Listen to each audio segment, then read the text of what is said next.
teman-teman, selamat pagi. Di sini saya sudah di Balai Latihan Kerja bersama Bapak siapa, Pak? Pak Yahya. Pak Yahya.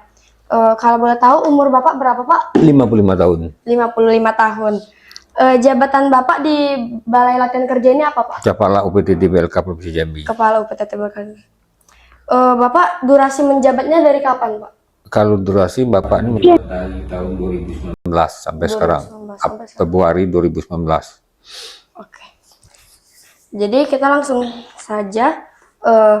Apa yang melatar belakangi berdirinya Balai Latihan Kerja ini, Pak? Kalau Balai Latihan Kerja ini berlatar belakangi karena kita kan melihat bahwa anak-anak istilahnya tamatan sekolah ini kan banyak tidak punya keahlian. Jadi kita makanya BLK ini berdiri untuk menampung anak supaya punya keahlian skill. Dalam arti kata kita kan ada berapa paket pelatihan, misalnya pelatihan menjahit, komputer, tata boga, bengkel mobil, bengkel motor, las dan listrik. Tuh. Ada juga perbaikan hardware sapi. Oke. Sudah berapa lama berdirinya BLK ini, Pak? BLK ini berdiri sejak tahun 1982, diresmikan oleh Menteri waktu itu, Menteri apa tadi? Menteri Ketenagakerjaan. Iya. Siapa nama tadi itu? Nama menteri tadi aku bilang tadi namanya siapa? Pokoknya diresmikan oleh Menteri Ketenagakerjaan tahun 1982. Oke. Apa tujuan utama berdirinya komunitas BLK ini, Pak? Tujuan utama itu mendidik anak-anak yang putus sekolah. Dalam arti kata kita kan di sini kan mau mengeluarkan cikal-bakal anak-anak yang istilahnya putus sekolah, atau yang tidak punya keterampilan, kita latih di sini. Tuh. Oke. Terus siapa saja yang dapat bergabung dan bagaimana cara anak-anak tadi yang misalnya putus sekolah yang tidak punya keahlian untuk mendaftar, Pak, ke BLK ini? Kalau kita ini kan siapapun kita terima di sini, istilahnya dari umur 17 tahun, istilahnya anak-anak yang pasca untuk ikut pelatihan lah, istilahnya 17 tahun ke atas lah. Kalau kita ini kan, misalnya pendaftaran itu kita tahu sekarang kan sistem online. Istilahnya siapapun masyarakat Jambi ini boleh mendaftar, tidak menutup kemungkinan siapapun boleh masuk ikut pelatihan di sini. Itu dari umur 17 tahun sampai 17, pokok pasca kerja lah, untuk anak-anak untuk pasca kerja. Oke, baik, Pak. Terus apa saja jenis pelatihan di Balai Latihan Kerja ini, Pak? Jenis pelatihan itu ada kemarin tuh ada 12 kejuruan, subkejuruan. Satu istilahnya kejuruan komputer, sudah tuh desain grafis, tata boga, menjahit, perbaikan HP, bengkel mobil, bengkel motor, bubut, sudah tuh perbaikan. Ya, Pak. Emang tapi dari gurunya itu satu pewawancara sama satu narasumber aja, Pak, di videonya gitu.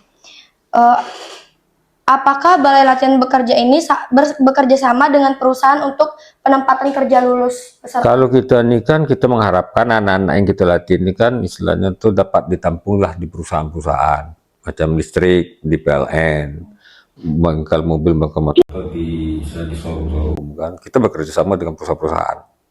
Istilahnya kita salurkan di situ kan. Oke, baik, Pak. Program pelatihan apa saja yang menjadi unggulan di Balai Latihan Kerja ini? Kalau kita di sini tidak mengunggulkan satu program, tapi yang banyak peminatnya di sini itu kejuruan menjahit. Ibu-ibu yang banyak ikut daftar sini menjahit. Sudah tuh bengkel motor, mobil, listrik, itu banyak peminatnya tuh. Oke, baik, Pak. Bagaimana dampak program BLK ini terhadap pengurangan angka pengangguran di daerah ini? Kalau kita untuk melihat mengurangi dampak pengangguran itu tidak bisa kita uji di sini, karena setelah anak tamatan dari BLK ini kan istilahnya lepas, istilahnya tidak melapor lagi ke BLK. Itu yang tidak bisa kita ukur berapa tetap pengangguran berkurang. Yang jelas kita BLK ini mengantisipasi supaya anak-anak itu punya keahlian. Itu mengarahkan anak itu mandiri itu. Ya pasti kan, Pak, di program ini ada tantangannya juga kan, Pak? Jelas pasti ada. Kira-kira tuh, Pak, kalau boleh tahu tantangan apa aja yang mungkin yang ada di pelatihan ini? Kalau tantangannya itu anak-anak ini kan kadang ada anak yang rajin, yang disiplin. Setelah itu kalau anak-anak yang betul-betul mengikuti pasti dia keluar dari BLK punya skill lah dia tuh. Kalau misalnya ada anak-anak itu kan banyak tuh macam-macam tuh, kadang tidak tuh serius mengikuti, itu sayang. Gimana cara mengatasi tantangan itu tuh Pak? Tantangan itu tadi istilahnya, dalam arti kata kita mau betul-betul sekarang. Dulu kan istilahnya anak yang ikut pelatihan kan kita kasih uang saku. Sekarang kita hilangkan uang saku. Kenapa? Karena anak yang betul-betul ingin masuk ke BLK ini betul-betul untuk mencari ilmu, tidak mengharapkan honor istilahnya dari sini kan. Maka honor itu kita hilangkan sekarang. Jadi anak-anak yang betul daftar itu betul-betul ingin berminat untuk mengikut pelatihan. Bagaimana BLK ini mendukung peserta latihan yang ingin memulai usaha sendiri? Kalau kita istilahnya kita salurkan, istilahnya kalau yang memang betul-betul jeli itu kan kita suruh istilah mencari dana CSR, istilah bantuan-bantuan dari pihak koperasi itu betul. Oke Pak. Terakhir Pak, apa harapan Bapak terhadap peserta pelatihan setelah mereka lulus dan apa harapan kedepannya untuk komunitas ini? Kalau harapan kita anak-anak yang kita latih di BLK ini supaya dia bisa mandiri, bisa buka usaha sendiri. Banyak juga yang tamat-tamatan di sini mandiri, tapi cuma kita tidak terdata.